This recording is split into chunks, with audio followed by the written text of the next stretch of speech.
아멘. 할렐루야. 추석 명절 당일 오늘에도 생명이신 하나님의 말씀을 들으러 거룩한 하나님의 정원으로 나오신 여러분들과 영상으로 함께 하시는 모든 분들 위해 하나님의 은혜와 평강이 있으시길 간절히 축원합니다. 오늘 말씀의 제목은 하나님의 손에 달려있다.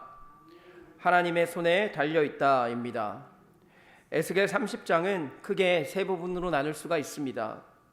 1절에서 9절로 애굽에 임한 여호와의 날, 10절에서 19절로 파괴될 애굽의 도시들, 20절에서 26절로 애굽 왕의 꺾인 팔, 이렇게 기록이 되어 있습니다.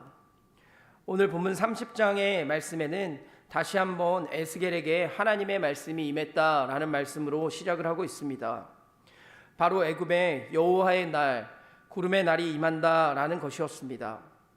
여호와의 날이 되면 하나님이 애굽의 교만한 권세를 꺾어 칼에 엎드려지게 하시고 황폐케 하는 심판을 행하여 그들이 여호와를 분명하게 알 것이다 라고 말씀을 하고 있습니다. 또한 바로를 대적해서 바벨론 왕의 팔을 들어주시고 바로의 권세를 꺾게 하시고 애굽 사람들을 열방 가운데 모두 흩어지게 할 것이다 라는 말씀을 기록하고 있는 것이 바로 오늘 에스겔 30장에 있는 말씀입니다. 추석 명절을 살아가시는 여러분, 모든 운명은 하나님의 손에 달려있다는 것을 꼭 기억하시길 바랍니다. 애굽의 운명 또한 하나님의 손에 달려 있었습니다. 화려했던 도시들은 다 파괴되었고 백성들은 모두 다 흩어지게 될 것입니다. 그러나 이 애굽은 상황의 심각성을 알지도 못하고 깨닫지도 못한 모습을 오늘 본문에서 보여주었습니다. 그렇다면 오늘 본문을 통해 우리는 과연 하나님은 어떻게 일하시는 분이신가에 대한 영적인 교훈과 기도의 제목을 삼고자 합니다. 첫 번째로 다가오는 하나님의 날이 있다는 겁니다. 에스겔은 다시 한번 애굽에 대한 예언을 선포하면서 30장을 시작합니다. 2절 말씀에 보면 인자야 너는 예언하여 이르라 주 여호와께서 이와 같이 말씀하시되 너희는 통곡하며 이르기를 슬프다 이 날이여 하라. 슬픔의 날이 애굽에게 다가오고 있다는 겁니다. 그 날이 바로 하나님께서 심판하시는 하나님의 날이다 라고 말합니다. 다시 말하면 하나님께서 심판을 하시겠다라는 것입니다. 여호와께서는 애굽이 어떤 심판을 받게 될지에 대해서 오늘 본문에서 자세히 말씀하고 계십니다. 그날이 가까워 왔고 그날은 본문 3절에서 보면 하나님의 날이다. 또한 다른 표현으로 여호와의 날이라고 기록을 하고 있습니다. 그리고 구름의 날이다. 모든 것이 다 뒤덮여 버릴 날이다 라고도 이야기를 하고 있습니다. 그런데 그날에 일어날 일에 대해서 하나님은 에스겔에게 아주 자세하게 보여주십니다. 애굽과 그 동맹국들인 구스, 붓, 룻도 함께 모두 다 심판을 받게 된다는 겁니다. 4절과 5절 말씀입니다. 애굽의 칼이 임할 것이라 애굽에서 죽임당한 자들이 엎드려질 때에 구스에 심한 근심이 있을 것이며 애굽의 무리가 잡혀가며 그 터가 헐릴 것이요 구스와 붓과 룻과 모든 섞인 백성과 굽과 및 동맹한 땅의 백성들이 그들과 함께 칼에 엎드려질 것이다 라고 기록을 합니다. 이런 재앙을 통해 애굽과 그 동맹국들은 자신들의 운명을 좌우하시는 분이 하나님이신 줄을 분명히 깨달아야 됐었을 것입니다. 하나님은 심판하시기 전에 먼저 에스겔을 통해서 예언을 해주셨습니다. 경고를 해주셨다는 겁니다. 그렇다면 애굽과 그 동맹국들은 그 경고를 듣고 우리들의 죄가 이렇게 심각하구나 라는 죄의 심각성을 깨달았었어야 됩니다. 다시 말하면 회개를 해야 된다라는 말씀이옵니다. 그렇기 때문에 여기에 계신 저와 여러분들 또한 하나님의 음성에 귀를 기울여서 하나님이 말씀하시는 말씀을 들으실 수 있는 여러분들이 되시길 간절히 축원합니다. 하나님의 말씀 가운데 만약 나의 죄가 보이고 나의 잘못한 것이 보인다면 하나님께 다시 되돌아가실 수 있는 여러분들이 되시길 간절히 축원합니다. 하나님은 오래 기다려 주시며 회개의 기회를 주시는 분이라는 것을 깨닫고 하나님의 말씀이 들리게 되면 그 길로 하나님께로 돌아가시는 여러분들이 되시길 바랍니다. 그런데 깨닫지 못할 경우 하나님은 이 애굽과 같은 상황을 통해 계속해서 경고를 해주신다는 것 또한 기억하시길 바랍니다. 오늘 본문도 마찬가지였습니다. 하나님께서는 애굽을 향해서 9절 끝에 보면 이것이 올 것이다 라고 말씀을 합니다. 이것이 왔다, 임했다가 아니었습니다. 심판을 했다가 아니라 분명히 온다는 것입니다. 이 날이 오게 될 것이라는 겁니다. 그렇다면 애굽 사람들은 이 말씀을 듣고 자신들이 교만했던 것을 분명히 깨닫고 회개했었어야 했습니다. 하나님은 이것을 통해 분명히 하나님이 하나님의 일을 이루신다는 것을 알려주시려고 했던 분이셨습니다. 여호와의 심판의 날은요, 심판을 받는다는 얘기가 아니라 먼저 우리들에게 경고를 해주신다는 것을 꼭 기억하시길 바랍니다.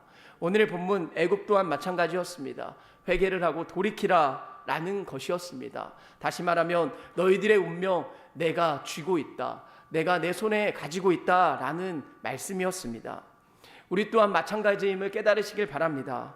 하나님이 지금 우리를 어떤 사람으로 판단하고 계신지 진지하게 생각해 보시기 바랍니다. 우리의 영적 상태가 어떠한지 점검해 보자는 겁니다. 하나님은 말씀을 통해 주의 종들을 통해서 우리들의 자신들을 돌아보게 만들어 주실 것입니다. 하나님 앞에서 더 이상 상황을 미루는 것이 아니라 들려진 말씀을 통해 돌이키고 하나님 앞으로 다시 돌아가실 수 있는 사랑하는 광림의 건속들이 되시길 간절히 축원합니다. 두 번째는 하나님은 교만과 우상을 굉장히 싫어하신 분입니다. 애굽의 교만은 애굽의 왕으로부터 시작이 되었습니다. 바로 왕의 교만함은 그래서 하나님의 진노를 일으키게 되었습니다. 도시들이 파괴되며 백성들은 뿔뿔이 흩어지는 비극이 일어난다는 것입니다. 본문은 애굽의 어떤 도시들이 느부갓네살에게 어떻게 파괴될 것인지를 정확하고 구체적으로 나열하고 있습니다. 하나님은 느부갓네살 왕을 통해 애굽의 모든 주요 도시들을 파괴합니다. 그것으로 바로의 교만 그리고 우상 숭배를 징계하실 것이다 라는 말씀을 해주고 있습니다. 또한 뭐라고 말씀하시냐면 애굽의 나일강을 마르게 하실 것이다 라고 말씀합니다. 이것은 나일강을 중심으로 강대한 제국을 형성할 수 있었던 애굽의 심장을 뛰지 못하게 할 것이다, 아주 패망하게 될 것이다 라는 말씀이었습니다. 애굽은 경제로 완전히 부흥한 나라였습니다. 그런데 이 경제를 파탄에 이르게 하나님이 만드시겠다라고 말씀하시는 것입니다. 실제로 애굽의 나일강의 수위가 조금만 낮아져도 나일강 지류들을 통한 농수 공급이 중단이 된다고 합니다.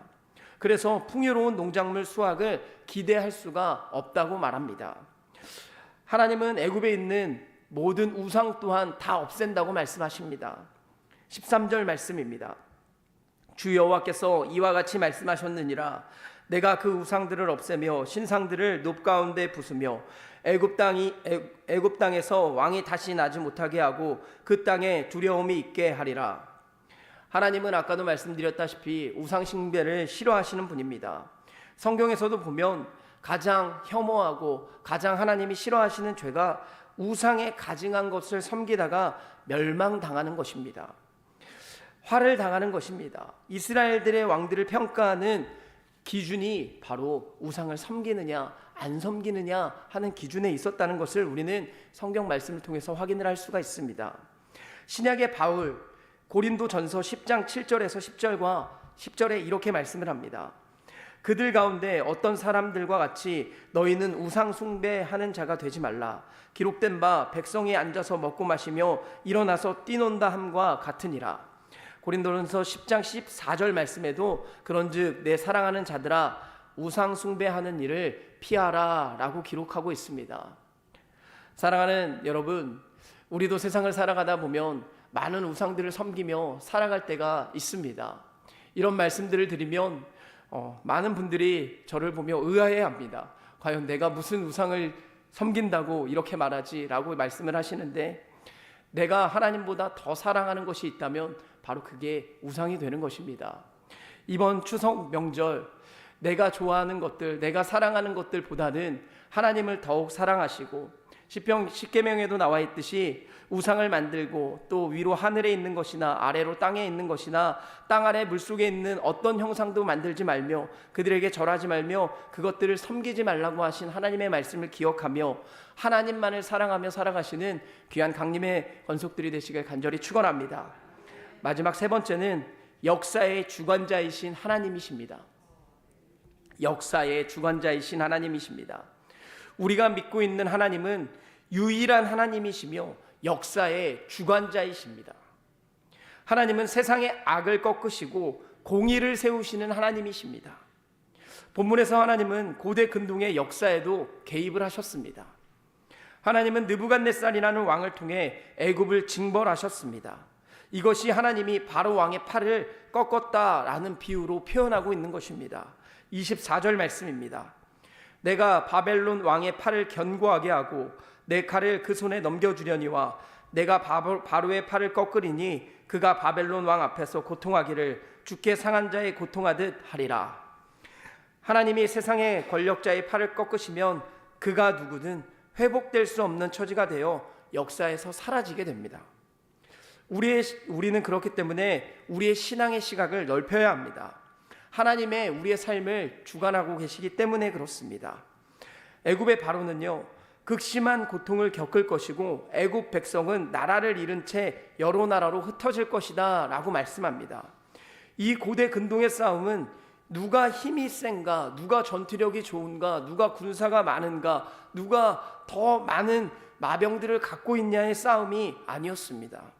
바로 하나님이 그 중심에 서 있었고 역사의 주관자가 되어 주셨다라고 기록을 하고 있는 것이 바로 하나님의 말씀입니다. 하나님이 바벨론을 통해서 애굽을 심판하셨다라고 기록을 하고 있기 때문에 우리는 이 말씀을 꼭 기억해야 될 것입니다. 하나님은 사람이 만든 신화적인 존재가 아니십니다.